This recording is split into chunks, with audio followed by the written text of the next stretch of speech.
Music beautiful? I love it. So we are going to start out with a little sing-along. So if everyone would like to stand with us, we're doing some Beatles music today.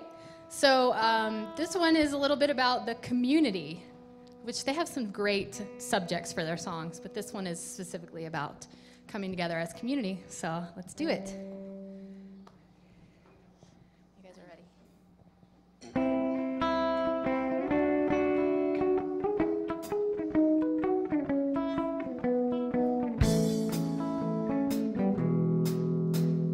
What would you think if I sang out of tune? Would you stand up and walk out on me? Lend me your ears and I'll sing you a song, and I'll try not to sing out of key. Oh, I get by with a little help from my friends. I get high with a little help from my friends. I'm gonna try with a little help from my friends. Oh, sorry, I did it last time too. Now. What do I do when my love is away? Does it worry you to be alone? How do I feel at the end of a day? Are you sad because you're on your own? No, I get by with a little help from my friends. Ooh, I get high with a little help from my friends. I'm gonna try with a little help from my friends. You need anybody? To love, could it be anybody? I want somebody to love. Would you believe in a love at first sight? Yes, I'm certain that it happens all the time. What do you see when you turn out the lights? I can't tell you, but I know it's mine. Oh, I get by with a little help from my friends. Ooh, I get high with a little help from my friends. I'm gonna try with a little help from my friends. Do you need anybody? I just need someone to love. Could it be anybody? I want somebody to love. Oh, I get by with a little help from my friends. I'm gonna try with a little help from my friends. Oh, I get high with a little help from my friends. Yes, I get high with a little help from my friends. With a little help from my friends.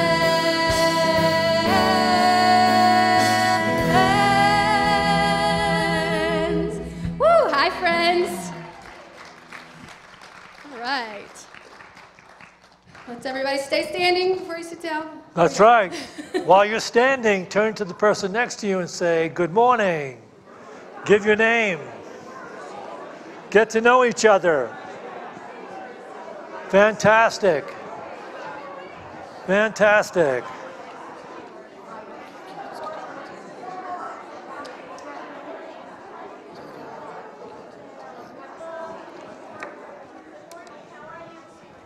Okay.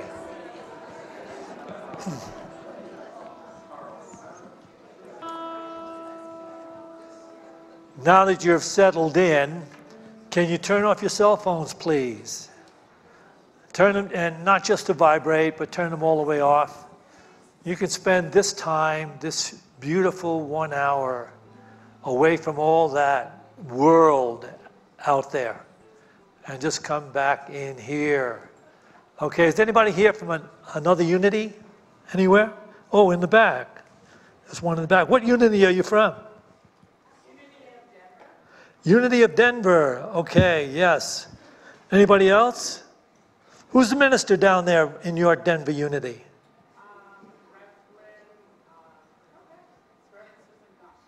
Stephen Goff. Susan. Susan Goff. Okay, well, it's good to have Kindred Spirit here sharing our service with us today. Is there anybody here for the first time? Okay. I don't see anyone? All right. Well, we have a great talk this morning. It's so different and so needed and so necessary and so beautifully given that you're going to receive phenomenal insight today when Chad gives his talk. Until we get there, I'm going to give a few announcements. If my announcements are still here, yes, they are. Look at that. How organized can it get? All right, so my first announcement is about the Spelunkers, and I'm going to have Sandy come up and talk about the new Spelunker group that's started. She's going to give you some insights on that, what's going on. Thank you, Jack. Sure, Sandy. Good morning, everybody. Thank you for having me. So the spiritual Spelunkers, we're basically morphing the next generation, the NGU group, which is about young at heart and spiritual consciousness, with this new group called Spiritual Spelunkers. And there's no age limit. So as long as you're young at heart and you want to try something new and fun, we're going to be meeting on the 2nd and 4th Sundays at 12:15 right outside in the parish hall. Today, we're actually going to head out to Breadworks to have lunch together and kind of meet and commune and get to know each other. And we're also going to be scheduling some fun events like indoor rock climbing and some other things like that. So each month we'll have most likely a lunch somewhere and then an activity somewhere. So, and there's also going to be babysitting available, care sitting. And so today they're going to have caregivers till 3 o'clock. And all you have to do is call in advance at least 24 to 48 hours if you need caregiving. But that will be available too. So if you have young families, you want to bring the kids, you don't want to bring the kids, you want to bring your husband and your significant other, you can come out and try it. So I'll be outside today at 12:15, and then we're going to head to Breadworks. If you want to meet us there, we should be there by about 12:30. Okay? Thank you.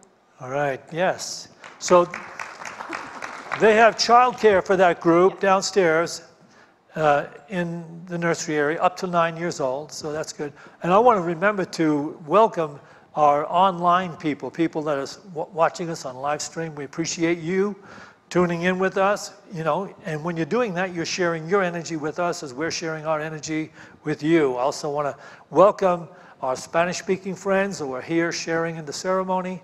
Okay, it's going to be great because you get all this diverse energy. It's what Unity is about. It's about bringing all this diverse energy together. We're all a little bit different in the way we think and the lives we live, but the fact is we're all the same within. We all have the same divine presence. We all have the same God. And that's what's important about everything. Okay, also today we have an indoor Sunday picnic and movie for Sunday school families. So you can bring a dish to share and a picnic blanket, and that's going to be taking place at 12:30 p.m. in the Irene German room downstairs.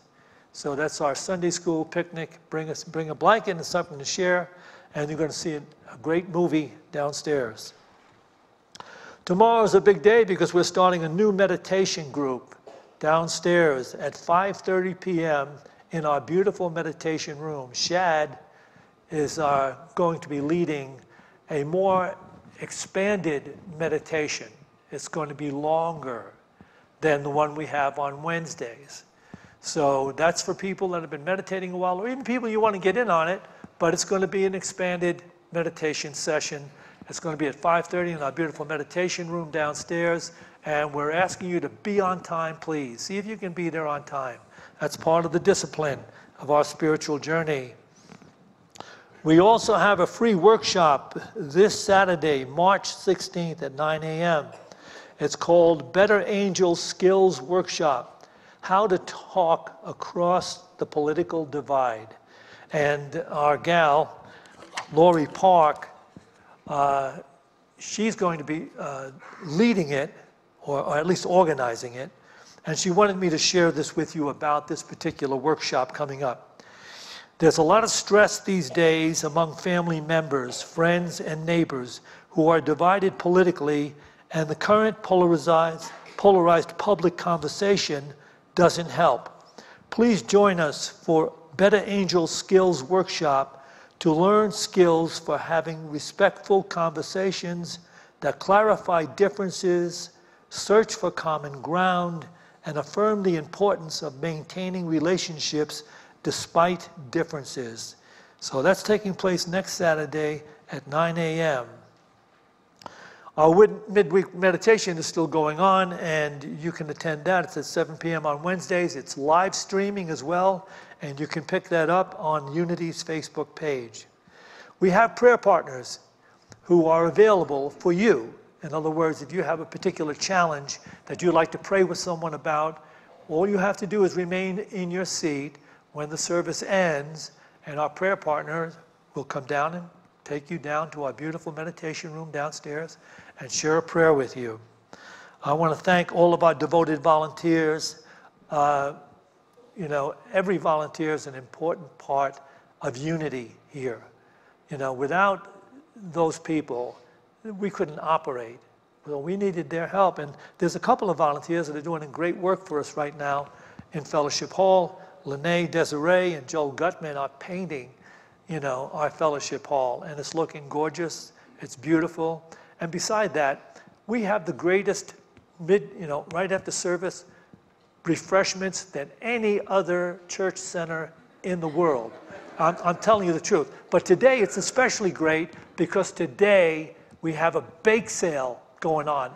Our youth group has a bake sale in there. Go in there and check out some of their great stuff and pick some up and enjoy it. That's all taking place.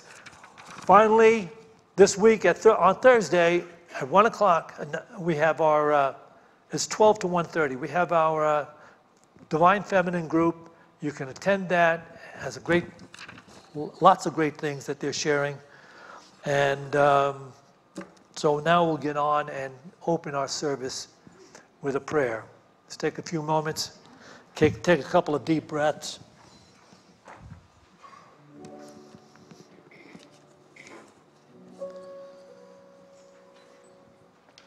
And with each breath, let us become present in the here and now awareness. The here and now awareness that recognizes that divine spirit within us and all around us. With each breath, we can begin to relax any concerns of the past, any fears that have to do with the future. We can become aware of the divine power and love of the living God. So we breathe. We breathe our way back into this now moment. We become here in the awareness of the divine within and all around us. We begin to feel again our wholeness, and we have the peace, and we can feel the love of the Divine One in all.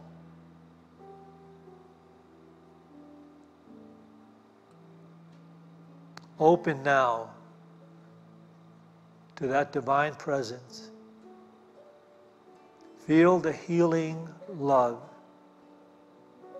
moving in and through every part of you.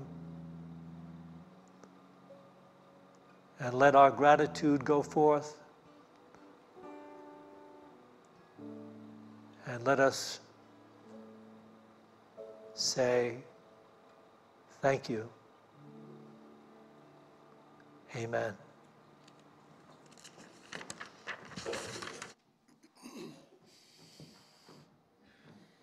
So let's stay in that centered space. We'll do another Beatles song. Across the Universe, we ask you to join us on the chorus. You can sing the verses as well if you know those. Jamie's going to lead our song for us.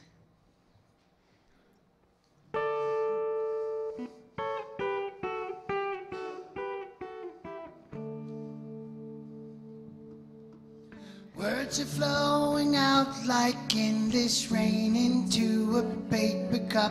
They slither while they pass, they slip away across the universe. Pools of sorrow, waves of joy are drifting through my open mind, possessing and caressing me. Jagaru Deva,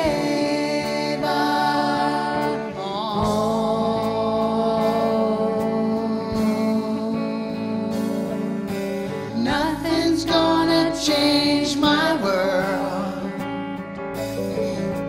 Nothing's gonna change my world. Nothing's gonna change my world. Nothing's gonna change my world. Images of broken light which dance before me like a million eyes. They call me on and on across the universe. Thoughts meander like a restless wind inside a letterbox. They tumble blindly as they make their way across the universe. Jagaru Deva,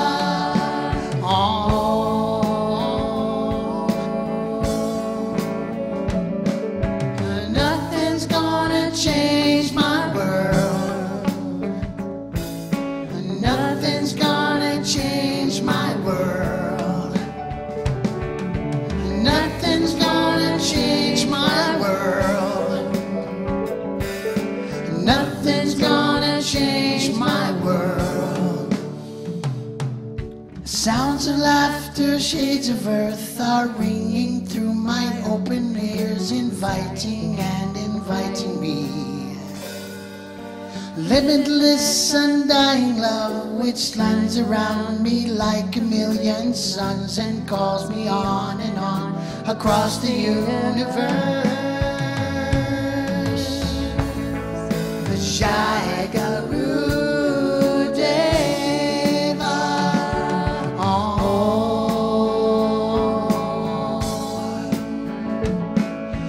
nothing's gonna change my world. Nothing's gonna change my world. Nothing's gonna change my world. Nothing's gonna change my world. Jagaru Deva, Jagaru Deva, Jagaru.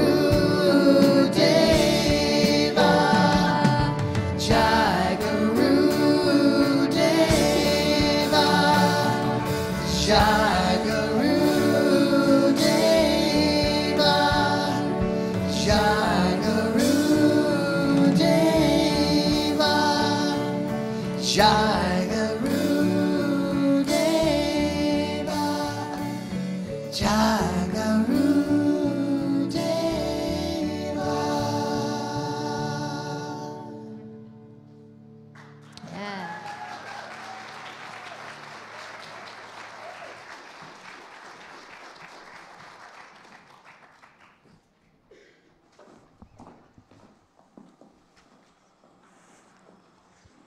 Thank you, my dear. How are we this morning? The front row is doing quite well. So those are my peeps right there in the front row. Appreciate that. I can use that energy up front. Okay.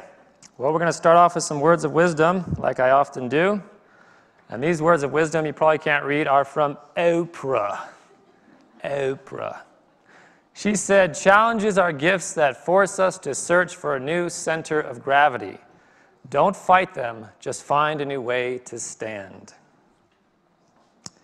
Well, that is very pertinent to what I'm going to be speaking about today. And even Oprah can have very wise words to share, so don't tune her out if you have been. Okay, well, I'm just going to kick into it here.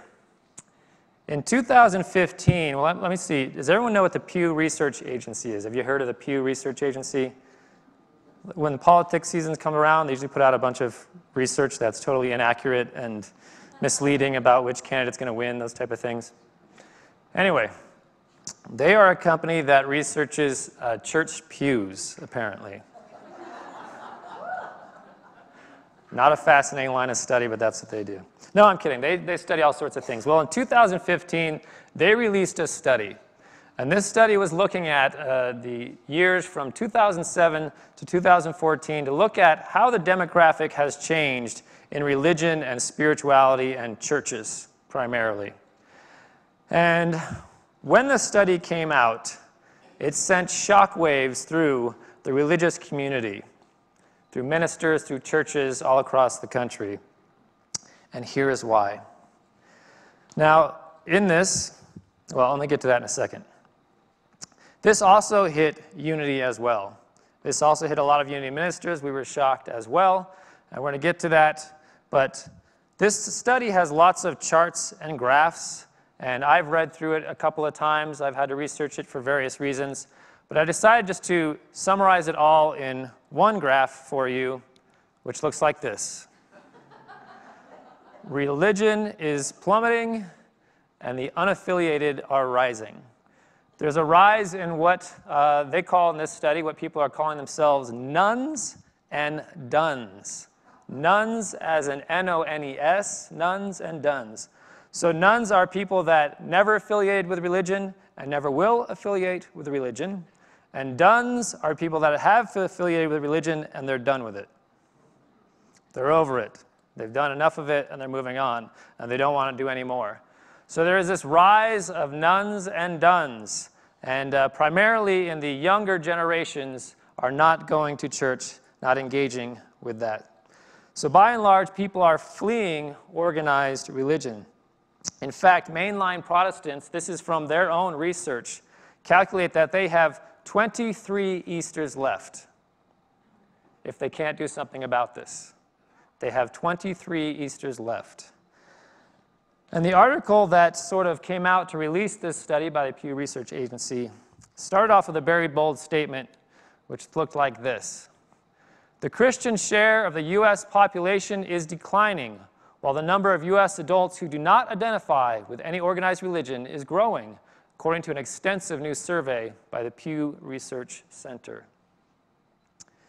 So, ever since this study was released, ministers have been abuzz about what's going on. Not that they didn't see this happening in their own churches. Across the United States, ministers have been seeing a decline in attendance and income in their own churches. But the shocking part is that it's happening in all churches. A lot of ministers were thinking, oh, it's my particular church that's having a problem. It's the demographic we sit in here is changing. The culture is shifting. It's the way I'm speaking. Maybe I've gotten rusty. Maybe I'm not as inspiring. Maybe we don't have enough programs. But when the research came out and said, no, what you're experiencing is happening in all churches, there was sort of this shock. Because for a lot of them, they were hoping it was just them, that it was an isolated incident, that they could figure out a solution from one of the surrounding churches, but they couldn't, because all of them were experiencing the same thing. Now, some of you might think, well, Unity is not a religion, so Unity ministers didn't have really a reason to be afraid or shocked by this news. Well, even though Unity is a movement and not technically a religion, we are one of those entities that is grouped in with religion. We look enough like religion that we are grouped into this category where the nuns and duns don't want to have any part of it. Now, Unity ministers across the globe have been seeing and feeling this decline. And like all ministers and churches, we have been trying to figure out a solution. We have been meeting, we have been getting together, there's think tanks, and this is happening in all religions. There are think tanks trying to figure out how to save religion, trying to figure out what is happening, how to at least slow down this decline if possible. Okay, so why does this matter to us today? Well, among the various teams I serve on, and if you don't know, I serve on the Unity Worldwide Ministries Board of Trustees, and so I'm privy to a lot of information of what's happening in the movement. And I've been delegated to several different teams, way too many as it currently stands. I have a problem of saying yes when someone asks if I'll do something to help the movement. But one of the teams that I'm currently on is called the Focusing Forward Task Team. Now, this is a team that has been charged with the task of figuring out how do we modify, how do we steer Unity in a new direction so that it survives in the coming decades, survives and thrives in the coming decades, because the market is shifting so quickly that we're being quickly shifted out of the market entirely.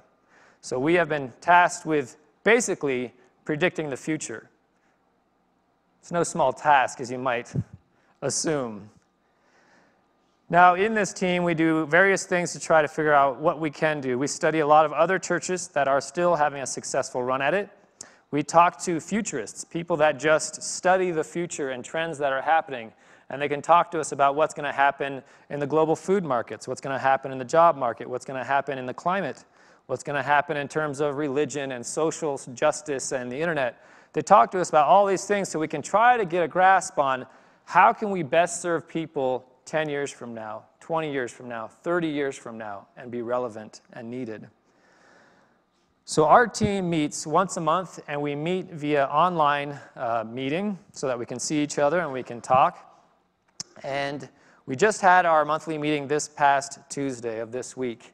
And oftentimes in a meeting, what we do is the different team members will go out and research different topics and then bring back what we found to the group so we can discuss it and try to come up with solutions and policies and procedures for moving forward. So just before our meeting this last Tuesday, I stumbled upon this article that I submitted to the team for us to review in the phone call.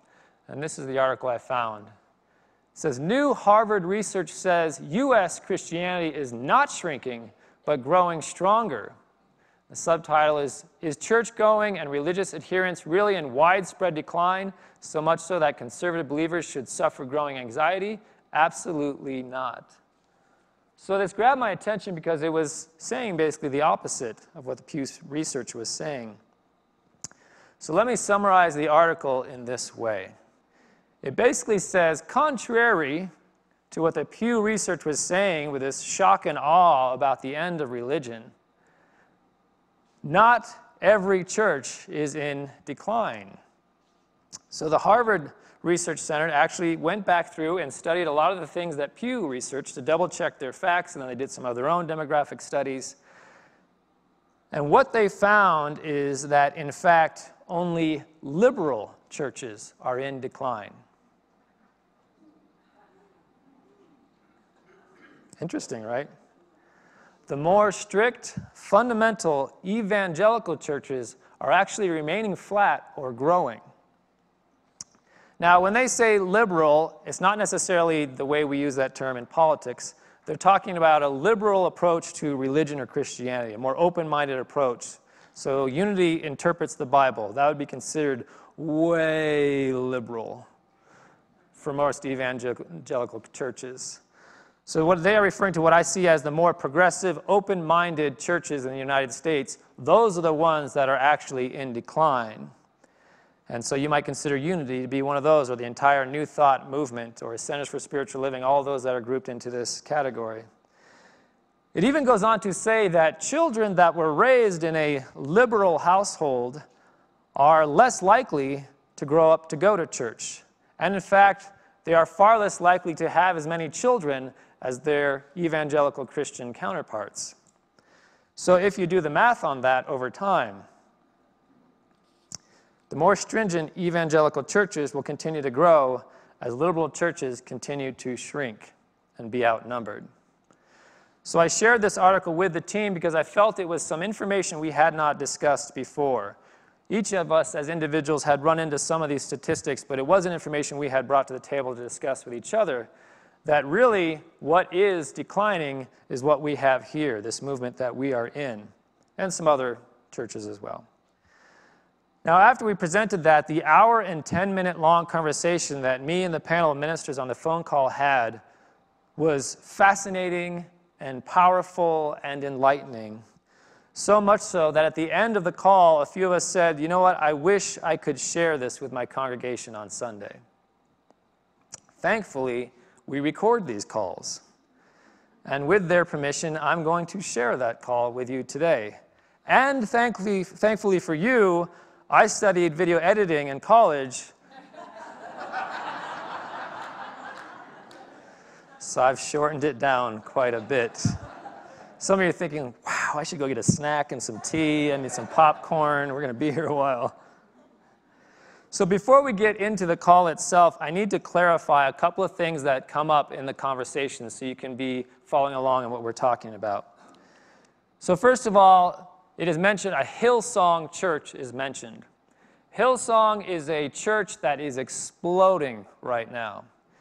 They are taking over arenas and stadiums to do church all across the globe.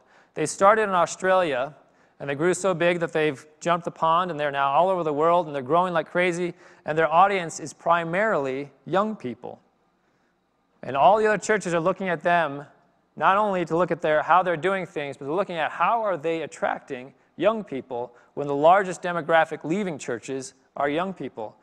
Hillsong has gotten so big that they just applied and were approved to become their own denomination.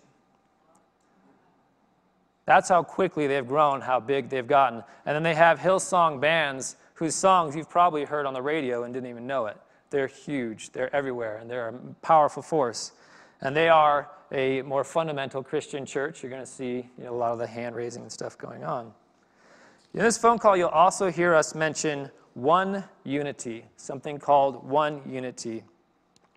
If you didn't know it, right now, Unity is governed by two organizations. Unity Worldwide Ministries, that's the board that I am on, and Unity World Headquarters at Unity Village. Since the mid-1960s, when Unity divided into two organizations, which Jack probably remembers it actually happening before I was born, since that time, people have longed for Unity to reunite as one organization. And that is called One Unity, as we're working towards One Unity. That actually, the instigation of that started in 2015. The agreement was made that they were going to try to merge. So that is actually in process right now and is happening as we currently speak. So let's get to the call. On this phone call are the following ministers. We have Reverend Julie Armour. She's formerly of Unity of the Foothills out in Red Rock. And she's on the top left right there. She's now currently retired, and she facilitates and heads a lot of the teams that I'm on and the things that we're doing. We also have Reverend Dr. Ariana Platten, right up there in the middle. She's at Unity Spiritual Center in the Rockies in Colorado Springs, just down the road from us. We have Reverend Richard Bunch on the bottom right there. He's at Unity of Richmond, Virginia. He's also on the board with me. We have Reverend Barry Vennard on the bottom left right there. And Reverend Barry is actually the minister that replaced me at Unity of Las Vegas. So every time he's on a call, I'm staring at my office behind him, which is really weird. That's my chair, and I put up those curtains on that wall. So I'm always like, hi, little office, I miss you. So, and then finally we have Reverend Tim Lytle. He's up on the top right there. He is now currently transitioning from Unity of Hawaii, packing all his stuff in sea containers and shipping over to become minister at Unity of Marin in California. So that's the team that's on the call, including me, but I figure you know who I am. So let's listen to this call now, and I invite you, if you want, to jot down any questions or thoughts or anything that comes up for you while you're listening to the call. Because I'm going to ask if you want to join me in the fellowship hall afterwards. We have a circle of chairs to discuss what you've heard in the call, any questions you might have about this church or the Unity movement or things we're doing. So you can do that. All right, so away we go.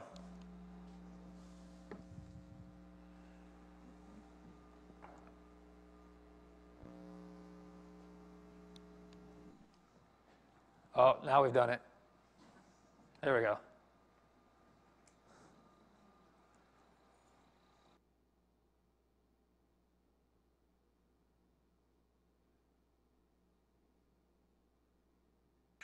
Okay, well, let's go all the way down then to the issues facing ministries. In my opinion, the biggest thing that's facing churches today, or at least the Unity churches, is the decline in attendance and finances. Would you all agree to that? I would say that's the result. I don't think that's the issue. So speak more to that, Chad. Well, I mean, attendance on Sunday or during the week in bodies, the amount of money coming in is just a metric that we measure by, but that doesn't necessarily tell us why the attendance is down or why we have less money coming in. So until we get a finger or a pulse on why that's happening, then we don't really know what the issue is to address. So that seems like a great conversation to start with. What we think the reason is for those two things. Before, but Chad sent out a great article the other day. You know, and it doesn't give the reason why it's just happening. It gave more statistically, I thought, Chad, maybe you had a better interpretation of these are the things that are happening. And the only place it's not happening is, again, and we've kind of known that, is in the evangelical group, and that has stayed pretty steady. It hasn't shown tremendous growth, but it's stayed steady. And individual churches have grown in that area. Yeah, why? How is it that the evangelical churches aren't declining? So my takeaway from that article, which I think, and this is my perspective, our fundamental core problem, which is nothing new, is a lack of focus in the movement. Truly understanding who we are and what we do. And because we have a lack of focus and a lack of awareness of who we are, we don't understand our market share. We don't know who we're specifically reaching out to. And so we're investing our time and energy in all sorts of areas that are just spinning the wheels in the mud. Surrounding those two issues is a lack of structure to execute on who we are, what we are, and who we're reaching out to. Yeah. And so I think the fundamental churches, they've had that down for decades. And whether that market share is something we agree with or not, they go after their market share. They know exactly who they are. They know their message, and they do it. And so and they have the structure to support that. I think there's a lot to what Chad is saying. We've expected ourselves to just feel good and talk about our principles and just expect people to show up that need to show up. Instead of being intentional about who we are, what we're about, and to be real clear about it and to market. But like with Oprah or with Joel Osteen or with other groups, there's a predominance of new thought thinking. It's how it's packaged. And right now there's so much trauma and drama in our culture that when our language from the pulpit is, this is up to you, you have to think about it, and you have to spend your time in spiritual contemplation, that may be much harder for our folks right now than we recognize. What happens in our congregation is different than what's happening on television and out there. What are they expecting? And I think what I'm seeing here is they're desiring a stronger sense of community because they feel isolated. And so we're actively looking at ways to connect people with people and talk about interior care as much as exterior service. Well, I think Unity, the first thing you learn when you come into Unity Church is you can make your own choice. You don't have to come to church. That's not what we say, but anyone who's intelligent enough goes, oh, I get it. I can get this message anywhere. They're telling me I don't have to come to church. But why can't we say you have to come to church? You have to be a part of this community. You have to have this experience. You have to connect with people and take a hard line. It's not a threat. It's kind of what Barry Bernard would say. we are what is going to save this planet. You have to be here to be a part of this, to learn how to do this, to help spread this message. That's how important it is. What I think is going to happen is the awareness that humanity has to wake up and really engage in and take on the belief that we're all connected, that everything is connected in a state of oneness, and that unless we can operate from that, we're almost doomed as a species. That's the message that eventually is going to be a message of salvation. And salvation will turn from my individual salvation, I go to heaven, or I get all the dream fulfillment I want, or whatever, to the I think a threshold that human nature has to encounter, and that will be to move to the next stage. I think if we hang in there and continue to say that this is critical, and continue to tell people that if you want to be spiritually awake, you have to be giving to this movement. You have to be part of that. You can't be spiritually awake and just be concerned about yourself and your own ego needs. You have to be engaged in something that is bigger than you.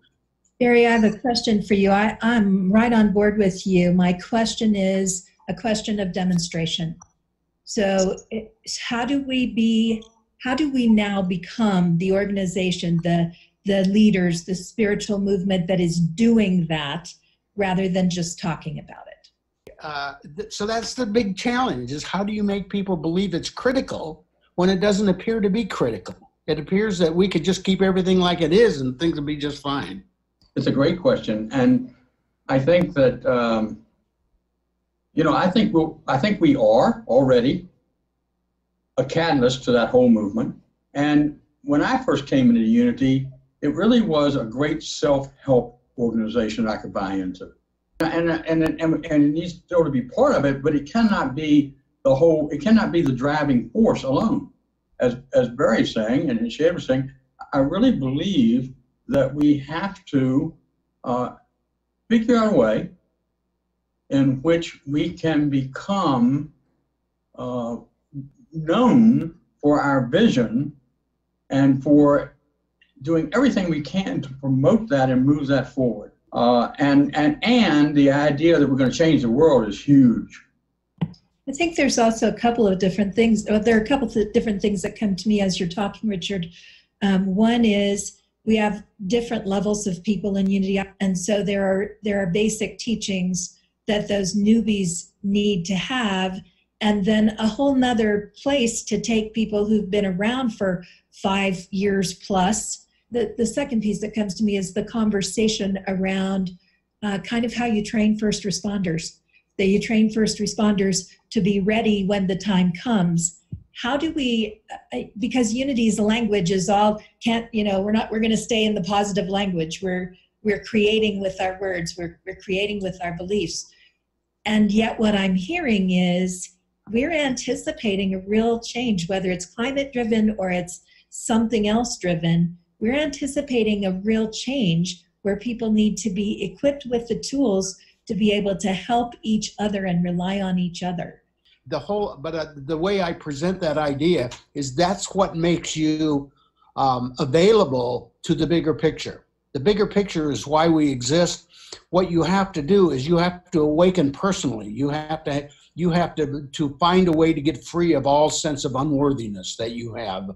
That you have to get rid of that, of shame, of all of those kinds of things like that, in order for you to be God answering the needs of humanity in relationship with other people, who together we become the Christ. That's the message.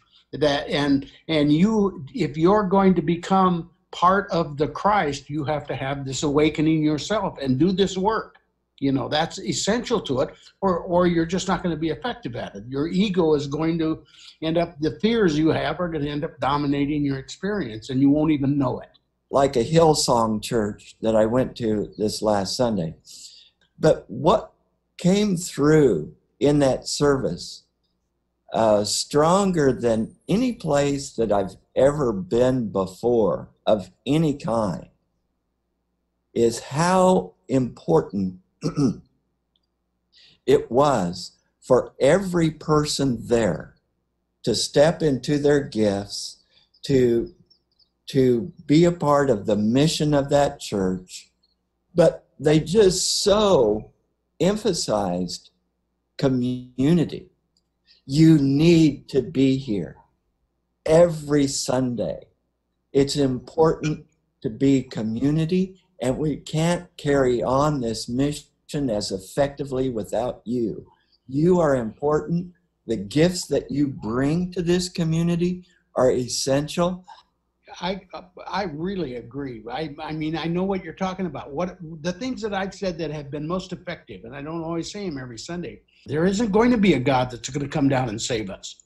We're going to be it, and you know in your heart you are it. You're supposed to be it. You know that, and you have to be here to help make that happen. And then we have to empower people to do it. We have to not just build community, but take community out into the world and do something. I think there are some questions that come up around, I'm going to want to know from us, what do we use that's current, not just the teachings of our founders, but what do we use as current? How do we justify that message of interconnection? Now, if we are able to consistently and as an organization, as a movement, say that the future of humanity is dependent upon the shared spiritual awakening of all human beings. We believe this, awakening to our oneness. We also believe that each individual that shows up at this church is here because you have an essential role in that. You have to be part of that. Whether you think you're capable of it or not is irrelevant. You are. We could say to each individual who is here, you're here because you're called to be part of that awakening. What do we see as the necessary evolution in Unity teachings? That's a great question. I don't have the answer, but I have some ideas. As we were talking, one of the things I heard from each of you and all of you was the passion you felt for this. And I'm not sure that Unity as a whole right now, we're moving in it, right, has the passion for it. Right. I think that we are so afraid of being evangelical that we won't use the things that they do well in order to move forward. We're breaking through that. You know, somebody asked me not long ago, why did you come into ministry? And I said, you know, I really came into ministry because I believe that Unity has the message that people need throughout the world. I really believe that with all my heart. And my little advertisements, that's why I am very much in favor of One Unity, okay? Go ahead. When we talk about One Unity, we always put it as something that's going to happen. We're waiting for this like official announcement. One Unity has happened. And I'm all for let's just act now as One Unity. Whether the corporations have merged, can we just act like it now? And while we've been talking, I just think unified things that each church does. Can we have a unified day of service? Maybe it's the second Saturday of every month. Start unifying our efforts so that everyone recognizes there's a global movement of Unity churches, and we're doing this together, and we have slogans that we all share, and that so it's a bigger community. So we're doing it with thousands of people around the world today. And you can hop online and see some people doing it live. They're going live as they do it, and it becomes a thing that we can hold on to. The more applicable, unified things we do as a movement. Good stuff. There's a lot of good ideas and discussion here to help people to really think about what is our purpose, what is our mission, what are we here to do? Is it something that we can just do alone individually watching TV, or is there some power in coming together as a community and doing this together? And I think this is stuff that lay people really need to hear. They just, you know, and what I found out on Sunday, we had a little meeting with our congregation, a small piece of them, and they couldn't believe that we're struggling to find people to help us serve. They had no idea that we can't find people to step up and lead a service project, that it's like pulling teeth, and that we always show up by ourselves, and there's the Groveland family serving, and nobody's with us. The behind the scenes stuff, they have no concept of the struggle we're going through to try to make this vibrant and successful and powerful and moving and transformative.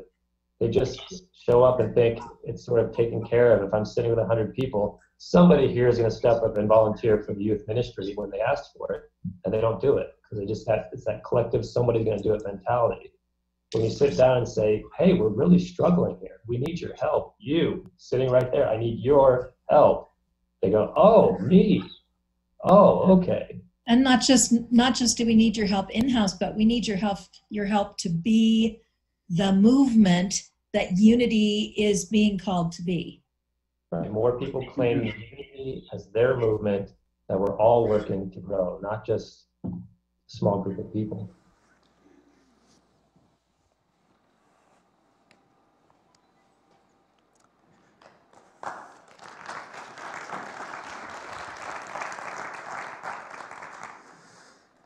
Did you notice that I have the slowest internet connection? So if that's something you want to invest in for this church, we're working on it. I'm curious, when I thought about doing that, I wasn't sure if you guys would even be remotely interested. I'm in it. This is my world. This is my passion. This is where I give my time. I serve this movement. I wasn't sure if you guys would even be affected by that, if it was a waste of time. I'm curious if you just want to share a word or two of your reaction to that. Just you can yell it out, whatever your reaction was to that. You needed to hear it?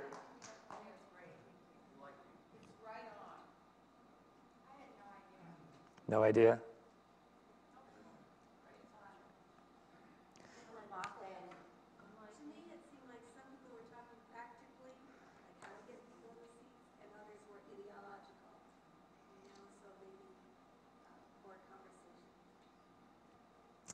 Yeah, it's a good slice of people.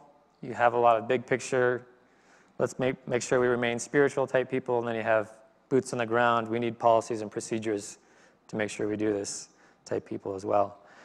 And just as an aside, the first One Unity event ever to be held as a joint effort to get out in public will be coming, I believe, in August. It's a March on Washington, being organized by a Unity church in Washington. It's going to be facilitated by One Unity.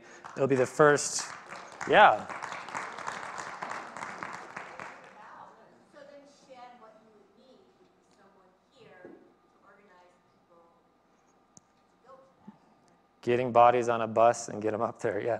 Someone not just you saying Yeah. And that wasn't me asking for that. That was just to give you a heads up that there is movement in that direction. We'll give you more information on that as we start to get closer to what that is. And the concept of the march is fundamentally people and spirituality matter. And it's sort of the subtext of the march is a million metaphysician march. So it's the church up there has done it a couple of years now. And for the first time, the joint boards, both boards decided we should be behind this. We should make this a movement-wide effort. So that's just a side note, something you'll hear more about. All right, so that was that. So for me, the words that came to my mind, I sat with that for probably 6 hours, editing it down. If you have an hour and a half content, if you ever edited anything that's an hour and a half long, and you want to make sure you didn't miss the key points, it takes a long time to get that down to 14 minutes. So I got to watch it again, and editing it down, this is the quote that came to my mind. Ask not what your church can do for you, ask what you can do for your church. I'm pretty sure that's how he said it. But look at those chompers. Look at the teeth on that guy. No wonder he became president. Just those teeth alone is all he needed. Amazing. If I had those teeth, whew, places I could go. Now, the theme that kept coming up in that conversation, and primarily pushed by Reverend Ariana, was community. She kept saying community. Tim Lytle kept saying the church he went to, all they were talking about was community, how you engage in the community. We need you to be here to be a part of this community. Community, community, community. And one of the stories I actually edited out because I thought it would sound a little too harsh, but I realized now I wanted to share it. He said when he was at that church, the pastor, the minister actually got up on stage and he said openly, he admitted, he said, I am not as close to God as I should be. And Tim said he thought to himself, wow, that's really humble of him to say that in front of hundreds, possibly thousands of people he's preaching to. But then he said, do you know the reason why I'm not as close to God as I should be? He said, because you people are not doing the work required. Now we'd say, oh, that sounds like some evangelical guilt going on. That's the type of thing they do. But there is an element of truth to that. Because a community evolves and spiritually grows together. And as more people do the work, they help uplift the people around them. Do you agree with that? Yes. It's a consciousness thing. So what he's saying is actually not inaccurate. It's something that might have been presented in a different way, but it's actually true. The more people that do that work and raise their consciousness brings up the consciousness of them around them. So in the new paradigm of spirituality and religion, in some ways it will require us to think differently and outside of the box. And in other ways, it will require us to go back to our roots. No longer can church be about just coming to get what you need. We have to go back to our roots of people helping people. That was the entire point of religion to begin with, was community where people could help people. And let me explain how that plays out here in Unity. Ministers talk about this a lot. This is something we experience a lot. People come to Unity oftentimes because they've had a tragedy in their life. And they find a Unity church, and here they are. And they'll be around for a few weeks or a few months, however long it takes to heal that pain body that has showed up in their life. And then once they are whole and they have hope, they leave. They got what they needed, and they leave. And the question I used to ask my congregation in Las Vegas was a lot was, now when the next person in pain shows up, where are you? Did you assume that was my responsibility to heal them? Because a minister and a ministry team can only heal so many people at one time. It gets to a tipping point where we can't heal enough people. If people aren't healing people, you flatline. You peak out. The church is here to help people so that they can, in turn, help other people. And what Barry Vennard and Richard Bunch were actually referring to when they were saying Unity was largely a self-help movement, that's what it's been for many decades. It was all about, you come here, we'll teach you how to feel better, how to have better prosperity, how to live better, how to have more hope. And it was about you. And they're talking about it's time to shift. Yes, we're here to help you, but more importantly, we're all here to help the collective. So it's really simple math. The church alone cannot shift the consciousness of this planet, but the church can shift and heal the consciousness of one individual who then could affect two individuals, who then could also each affect two individuals, and then, if you've ever done math, you have an exponential growth, which looks like this.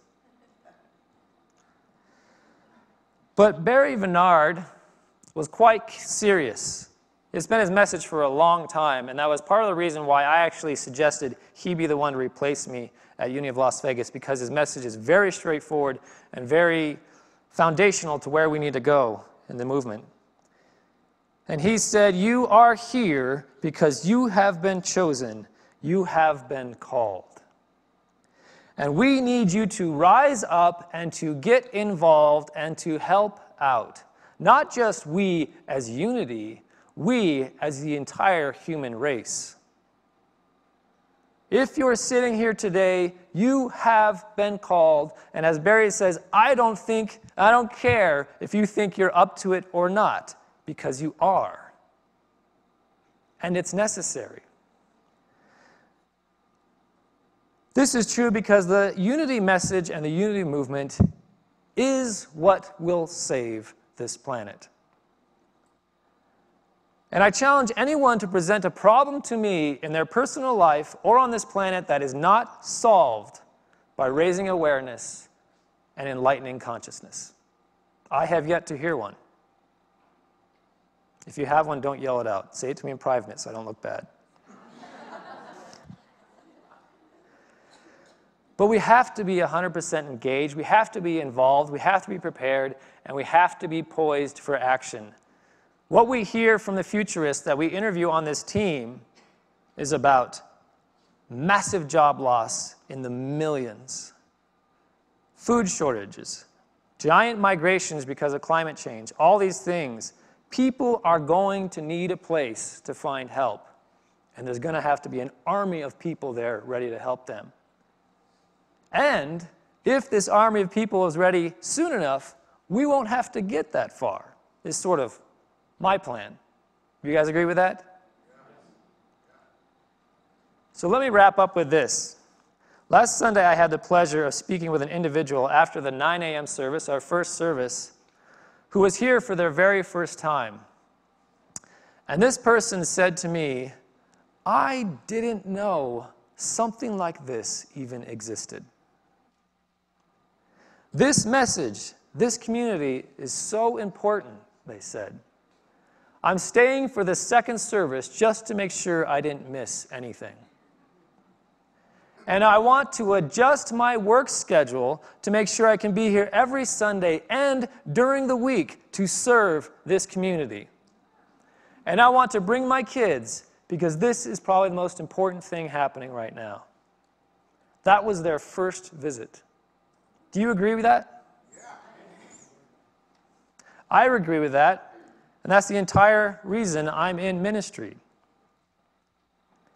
The thing that I find amazing is the fundamental Christian or the evangelicals have no shame about stepping out in public and saying, you have absolutely got to check out what's happening at our church. You have got to be here. This is the most important thing in your life. And I would venture to guess most of us don't agree with their line of thinking or the message they're sharing. Do you think our message is equally, if not more important than that one? Why are we so terrified to step out and say to a stranger, you've got to get to Unity of Boulder. There is something happening there that is going to shift the consciousness of this planet, and we need you to be involved. This is the most important thing happening today. No matter what's on Netflix. So again, you're going to have an opportunity to share with me and ask questions if you have them over in the fellowship hall. But there is no doubt the ministers on that call and I believe that this message is the most important thing happening today. And we can discuss that further in the fellowship hall. And that is the truth as I experience it.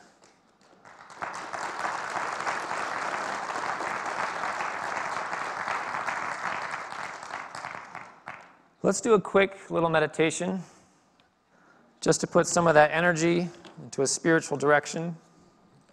I invite you to close your eyes if you're comfortable and straighten your back and sit upright.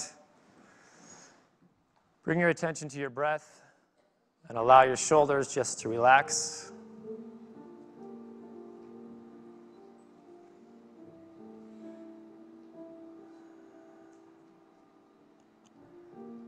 It's really irrelevant why you think you're here. Because why you're truly here is because you have been called.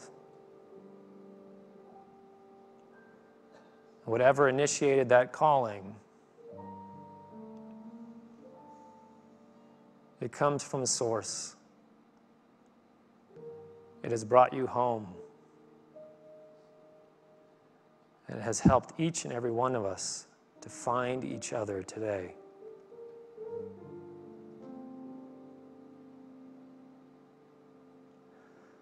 No matter whether you feel broken or lifted up, you found the place you're supposed to be at the exact and right, perfect time.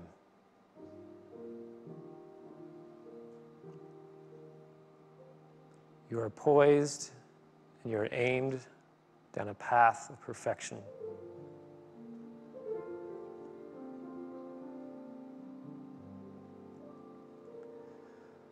There's no more time to hold on to the pains of the past and what we think happened.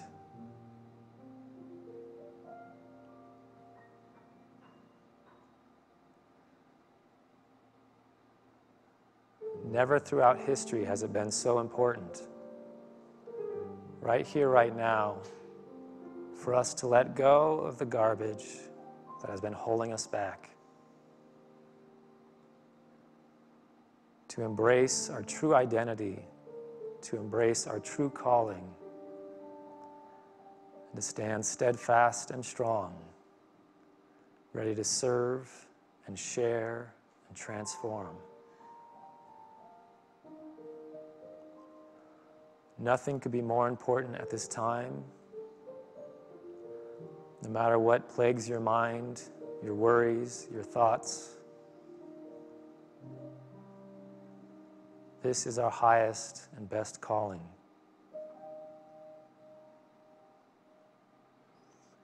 And what a blessing it is that we get to be alive at this time, to facilitate this process, this movement, this transformation.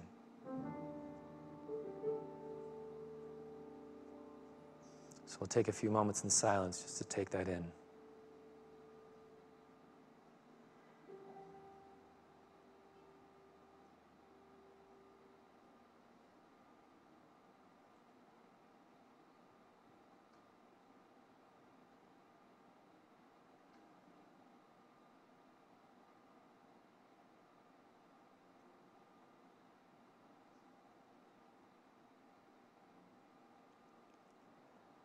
And with gratitude, we go forth throughout this day, this week, and this year, holding on to this truth.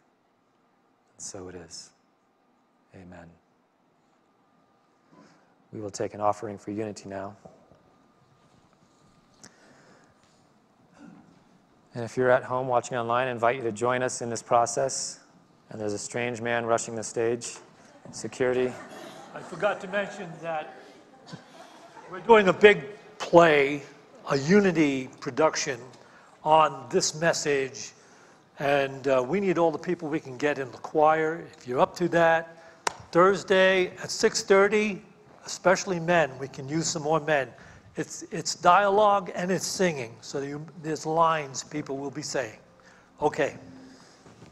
All right, well, this is our opportunity to invest in the kind of world we would like to see, to put our money where our mouth is, so to speak. So I invite you to bless this offering, no matter what form it takes. If you'll say this with me: divine love through me blesses and multiplies all that I have, all that I give, and all that I receive because I give.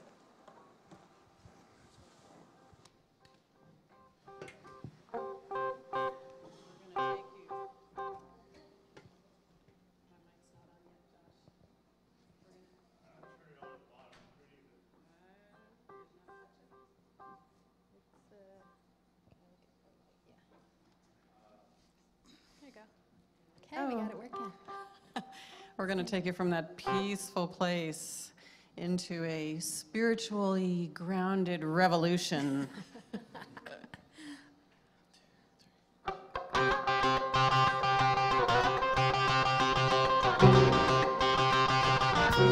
Wow! You say you want a revolution. Well, you know, we all want to change the world. You tell me that it's evolution. Well, you know, we all want to change the world. But when you talk about destruction, don't you know that you can count me out? You know it's gonna be all right. All right. All right. You say you got a real solution. Well, you know, we all want to see the plan.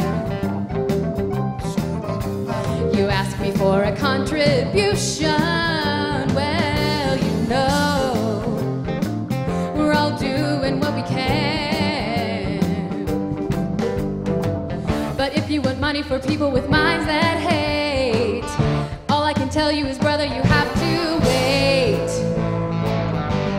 you know it's gonna be alright. Alright. Alright.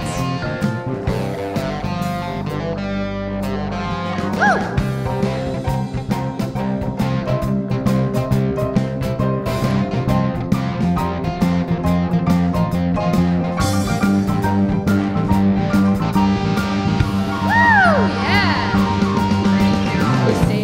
The Constitution, well, you know, we all want to change your head.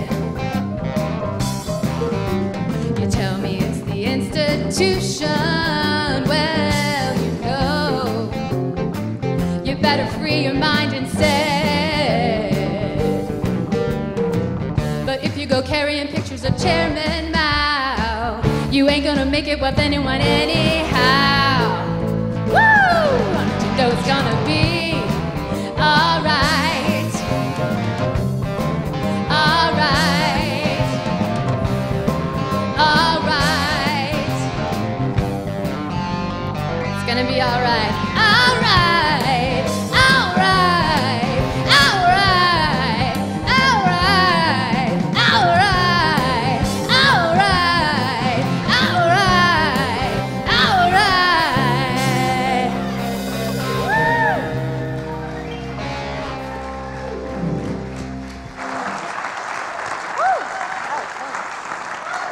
Okie dokie then. So we have copies of this service available in the bookstore for sale on DVD and CD if you want to buy a recording of that. We also have the gifts over and the books happening over there. We'll be having the discussion in the back of the fellowship hall back in here if you want to join me for that. We also have tea and cookies and stuff happening there if you want to grab a snack first. And what else? I think that's it. And next week, Santisha is speaking, if I believe so. Yes, she's speaking next week.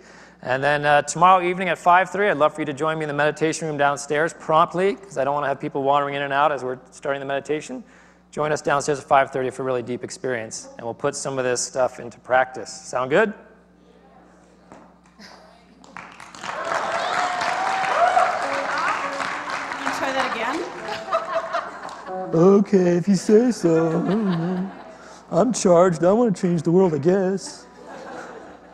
All right? All right! Jeez Louise. Okay, then. All right, why don't we stand up and rock out to our last song?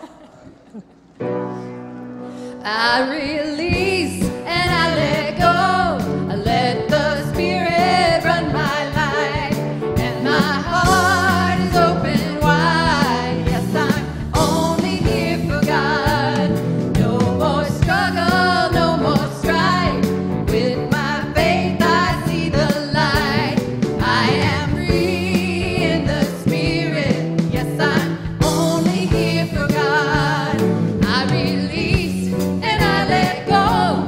I let the Spirit run my life, and my heart is open wide. Yes, I'm only here for God. No more struggle, no more strife. With my faith, I see the light. I am free in the Spirit. Yes, I'm only here for God. I release and I let go. I let the Spirit run my life, and my heart is open wide. Yes, I'm only here for God. No more struggle, no more strife. With my faith, I see the light.